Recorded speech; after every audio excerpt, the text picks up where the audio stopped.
Why did I come to college? 4 years into my undergraduate career, I still ask myself this question almost every morning.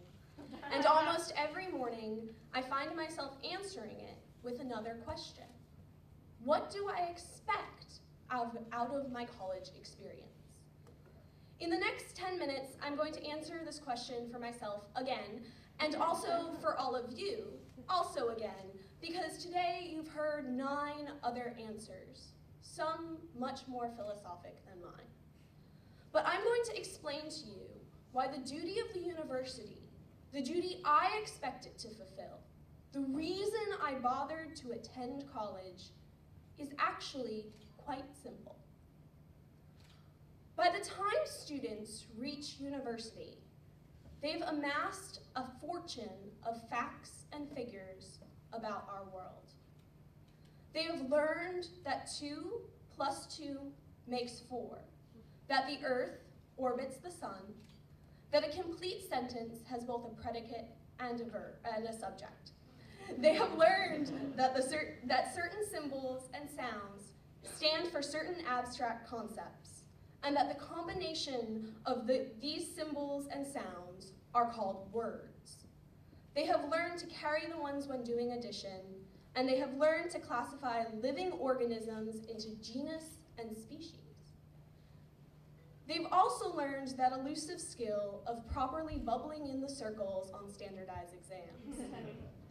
But this instruction is not enough, or else higher education would be redundant. These students arrive at university wanting and seeking more. They practically beg for it with their feverish note-taking and their wide-eyed optimism during that first semester. Perhaps they expect some great revelation about who they really are or what their vocations ought to be. But universally, they expect the university experience to be different from primary and secondary school in some fundamental way. Students see university as the bridge between adolescence and adulthood. And they're correct. Its duty is transitory in nature. Simply put, the duty of the university is to teach students to educate themselves, not just for 4 years or for 6, but for the rest of their lives. You see, students won't always exist under the supervisory umbrella of formal instruction. They won't always have teachers and tests, deadlines and demerits. One day, they will graduate. They will leave their formal schooling behind. But learning, ladies and gentlemen, ought not and does not and cannot end with a donning of robes and tossing of caps. It must continue as long as we continue to live in this world, as long as we continue to have souls. Plato once wrote that education moves the soul towards the good. That good is truth. But if a student's soul ceases to move after her formal schooling ends, she has made no real progress at all. She has, in fact, been stunted. She has become dependent on others to move her soul for her, to push and pull and drag it along towards the truth. She has not been equipped to seek truth on her own. This is why universities have traditionally expected students to work with a far greater degree of independence. Instead of spending 8 hours of the day in the classroom, students might only spend 1 or 2. Rather than all students being beholden to one standardized, required course of study, students are expected to choose and cultivate individual fields of expertise.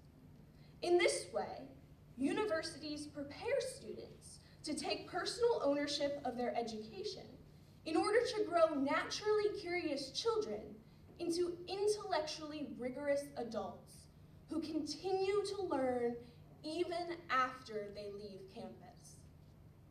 The duty of the university, then, is to equip us to be lifelong learners who relentlessly search for truth. But how is this end accomplished? Ladies and gentlemen, I put to you quite plainly, this end is accomplished by teaching students to ask good questions. In philosophy and rhetoric, we talk of the marketplace of ideas, where we trade in concepts rather than currency. And we want students to buy into worthy, sound, true ideas. But they will not make wise intellectual purchases if they do not understand what they are buying or why they are buying into it. The buyer who does not or cannot ask good questions about the product will inevitably purchase a counterfeit item, worthless junk. One may think this standard only applies to disciplines like philosophy, where the topics naturally lend themselves to inquiry. But it also applies to the hard sciences, mathematics, and trades. We can only understand the natural world if we are curious enough to explore it, intrigued enough to ask why atoms bond together into molecules, rather than being content to simply know that they just do. And we can only innovate when we question the traditional ways of doing things, when we ask if there might be a better, more efficient method. Regardless of the field a student pursues, critical questioning is the fundamental skill required to be a truly educated adult.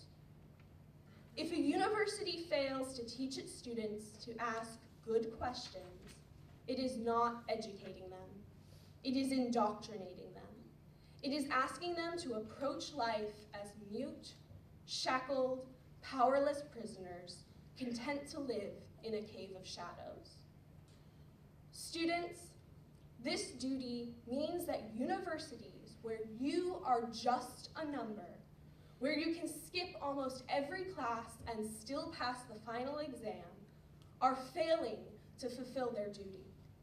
If your class engagement does not matter to your professor, then your soul certainly won't either.